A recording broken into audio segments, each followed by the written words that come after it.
இன்றைக்கி நம்ம பார்க்க போகிற கோவில் கூரத்துக்கிட்ட இருக்குது. கூரம் அப்படின்ற இடம் காஞ்சிபுரத்துக்கிட்ட இருக்கிற ஒரு சிறிய கிராமம். இந்த இடத்துக்கு இன்னும் என்ன சிறப்புனா, இந்த இடத்துல தான் வைஷ்ணவ ஆச்சாரியன் கூரத்தாழ்வானுடைய அவதார ஸ்தலம் இருக்குது. அவர் தன்னுடைய ஆச்சாரியன் ஸ்ரீ ராமானுஜருக்காக தன்னுடைய கண்களையே தியாகம் பண்ணவர். இவர் பெரிய செல்வந்த குடும்பத்தை சேர்ந்தவர். ஆனால் அது எல்லாத்தையும் விட்டுட்டு ராமானுஜர் இப்போ சந்நியாசம் எடுத்துட்டு ஸ்ரீரங்கம் கிளம்பினாரோ, அப்போ இவரும் தன்னோட மனைவியோட தன்னுடைய எல்லா செல்வத்தையும் விட்டுட்டு அங்கே போய் அவரோட சீடராகி அவரோடையே இருந்துள்ளார் கடைசி மட்டும். அதான் இந்த இடத்துல அவரோட இந்த அவதாரம் ஸ்தலத்தில் நம்ம 2 கோவில் பார்க்குறோம். ஒன்று ஆதிகேசவ பெருமாள் கோவில், அதுக்கு பக்கத்துலேயே கூரத்தாழ்வார் கோவில். அதாவது அவர் பிறந்த அந்த இடத்தையே ஒரு பகுதி, ஏன்னா எல்லாமே பாழா போயிடுத்தான், அந்த ஒரு பகுதி அவளுக்கு கிடச்சிருக்கு. அந்த ஒரு பகுதியில் அந்த கோவில் வச்சுருக்கா. அவர் பிறந்த இடங்கள் அந்த இடத்துலையே ஒரு கோவில், ஒரு சன்னதி அமைச்சு இன்றைக்கி நமக்கு எல்லாருக்கும் இவாள்லாம் வாழ்ந்தா, இந்த இடம்தான் இவர் பிறந்தார், இவர் இவ்வளவு கைங்கரியம் வைஷ்ணவ பண்ணியிருக்கார் அப்படின்றதெல்லாம் நம்ம இது மூலம் தான் நம்ம தெரிஞ்சுக்கிறோம். ஆதிகேசவ பெருமாள் தனி சன்னதி என்ற கோலம், தாயார் இருக்கா, பக்கத்துலேயே ஆண்டாளுக்கு தனி சன்னதி இருக்குது. ஸ்ரீதேவி பூதேவியோட ஆதிகேசவ பெருமாள் இங்கே காட்சி அளிக்கிறார்.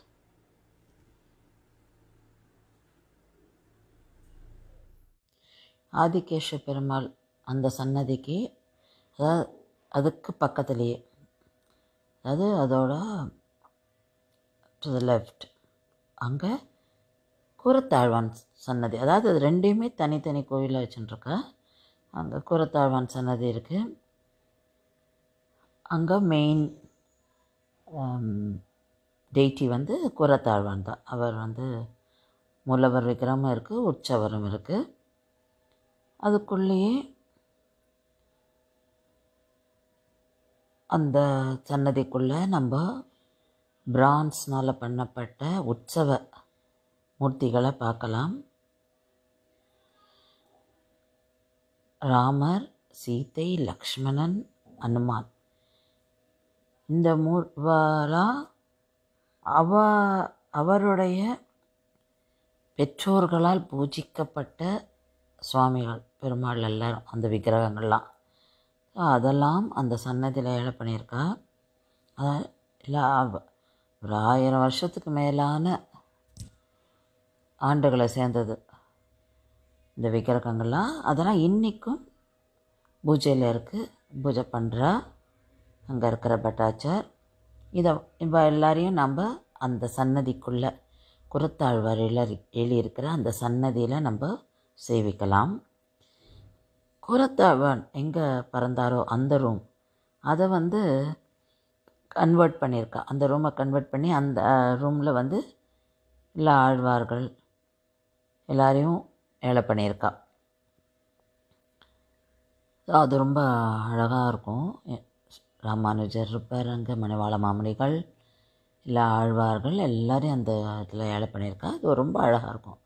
இதை சுற்றிர வந்தோன்னா அது பிரகாரம் சுற்றலாம். அந்த பிரகாரத்தில் பார்த்தோன்னா கூரத்தாழ்வாருடைய சரித்திரங்கள் எல்லாம் வரையப்பட்டிருக்கும்.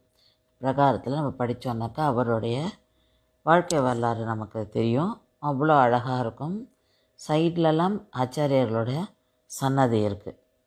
ஸோ அவ்வளோ அழகான காமாக இருக்கும். ரொம்ப அந்த பழமை தெரியும், ஆனால் பழமை கொஞ்சம் அதை புதுப்பிச்சிருக்கா. ஆனாலும் நமக்கு அந்த உணர்வு அப்படி நம்ம கூரத்தாழ்வான் அவருடைய காலத்தில் இருக்கிற உணர்வு வரும். ஏன்னா அந்த இடத்துல ஒரு தெய்வீகத்தன்மை, அது நம்ம அந்த கூரத்தாழ்வானோட சரித்திரம் படித்து அவரை பற்றி தெரிஞ்சுட்டு அந்த கோவிலுக்கு போனோன்னா இன்னும் நம்ம அந்த அந்த இடத்தோட மகிமையை உணர முடியும்.